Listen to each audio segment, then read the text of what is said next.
I would like to acknowledge that we are gathered on the unceded territory of the Algonquin and Anishinaabe people. At those places and many others, forever etched into our memories, Canadians fought and died alongside our closest allies. It has been nearly 70 years since the Sovereign first opened Parliament. In the time since, Canada has dramatically changed. Canada is rolling out the red carpet for King Charles. And trust me, this isn't just about tea time chat. Could this royal visit be a loud and clear goodbye to Trump and his failed diplomacy? Or is it Canada keeping one eye on the Commonwealth as things get shaky with the US? Let's find out. Before we move on, I'd like to ask you a small favor. If you appreciate this content, please take a second to like this video and subscribe to the channel. Over 98% of you watch the videos without subscribing. It costs you nothing, but it makes a huge difference to us. So, did you click the subscribe button? Great. Thank you so much. Now back to the video. King Charles is making waves in Canada, but let's be real. This visit isn't just for small talk about maple syrup. It's carrying a pointed message. One that probably has Trump somewhere sulking in his golden tower. Why? Because Canada has been quietly nursing a grudge against Trump's America First policies, and this royal pit stop is about as subtle as an episode of The Crown. Trump's years in office left scars, tense trade negotiations, tariffs tossed around like confetti, and a noticeable hit to cross-border tourism. Suddenly, Canada wasn't just the friendly neighbor with a funny accent. It became a U.S. afterthought. And now, enter King Charles, with his perfectly tailored suits and politically loaded Commonwealth agenda, scooping up the attention Trump wishes he could still command. It is with a deep sense of pride and pleasure that my wife and I join you here today as we witness Canadians coming together in a renewed sense of national pride, unity, and hope. As I've said before, every time I come to Canada, a little more of Canada seeps into my bloodstream, and from there, straight to my heart. This land acknowledgement is a recognition of shared history as a nation, while continuing to deepen my own understanding, economics and climate change. Your communities have the skills and determination to bring a wealth of solutions. Of course, the irony here is almost too good to be true. Trump spent years gushing about how much he loves royalty. Remember those awkward photo ops with Queen Elizabeth that had Twitter exploding? Yeah, Trump can't resist a dose of that regal shine. But now, instead of being the one shaking hands with the king, he's on the sidelines while Charles gets VIP treatment. You can just imagine Trump scrolling through his newsfeed and muttering, "They should have rolled out a bigger carpet for me." Meanwhile, Charles isn't in Canada just to talk shop about the weather. He's giving a speech that leans heavily into themes of Commonwealth unity. Essentially a polite but clear reminder that the UK-Canada relationship predates the entire existence of the US. Experts are already pointing out that symbolic gestures like this carry weight. Professor Caroline Davies, an international relations scholar, noted that visits like this subtly reframe alliances, especially when relationships with traditional allies are strained.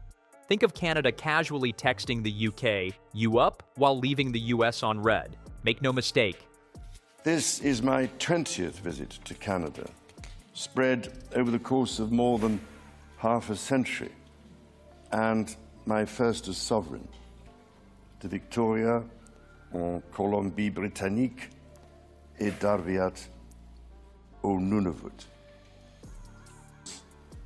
You have welcomed my family and myself to your traditional lands with great warmth and hospitality, for which I am humbly grateful, which is recognized across the world for bravery and sacrifice in defense of national values and for the diversity and kindness of Canadians.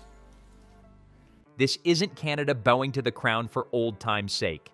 It's a calculated move to show Washington they don't have to rely on the US anymore. And Charles? He's the perfect guest star for this little diplomatic drama. While this royal red carpet rolls out for Charles, other nations are also saying thanks but no thanks to Trump's brand of leadership. It's not just Canada that's icing out Trump. On the world stage, he's practically hosting the Cold Shoulder Olympics. Take France's President Macron, for example. While Trump's Vietnam dealings had all the charm of a bad real estate pitch, Macron swooped in right after with a tour that screamed stability and cooperation. In Vietnam, Macron preached about the Indo-Pacific being a key crossroads of global trade and a hotbed of innovation, growth, and technology. Meanwhile, Trump's big move, a $1.5 billion golf project, reportedly displacing families. It's like comparing a neighborhood block party to an eviction notice. Macron positioned himself, and by extension France, as the grown-up in the room, one that values partnership over profit. And it's not just France stepping up. China recently hosted a global conference with Latin American and Caribbean nations, trying to show the world they've got what it takes to stabilize things. It is my great hope that in each of your communities, and collectively as a country, a path is found toward truth and reconciliation in both word and deed. While the world faces unprecedented challenges, generating uncertainties across the continents with regards to peace and stability, repatriating its constitution, achieving full independence, and witnessing immense growth.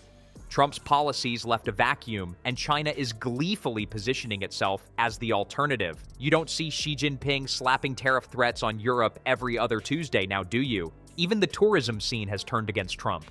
Tourism from the EU to the United States has plummeted, more than 25%, with some predicting it could hit 50%. That means fewer Europeans frolicking in Times Square, and you can thank Trump's charm for making the US less appealing. Meanwhile, Canada went a step further with a tourism and product boycott. Yes, they're skipping the Starbucks and Coke to send a message that the maple syrup crowd isn't afraid to push back. And let's not forget Trump's bark often turns into a whimper, like when he threatened Europe with 50% tariffs, then folded after a single phone call with European Commission President Ursula von der Leyen. The result? Trump surrenders again while declaring victory. Classic. World leaders aren't just distancing themselves. They're actively filling the gaps Trump left wide open. But Trump's response? Less leader of the free world, more guy yelling into the void. The world seems to be sending a clear message. We can do this without you, America. Trump's bluster, once wielded like a sledgehammer, now feels more like a toy hammer from a fast food kid's meal. Loud, but ineffective. Leaders like Macron and even Xi Jinping have seized the opportunity to show what actual influence looks like. Timothy Snyder noted that the US's functionality is slipping, with basic tasks faltering while repression grows. Trump's weak, empty threats only speed up the decline. So, is this the moment America wakes up and rebuilds, or is Trump cementing the road to its irrelevance?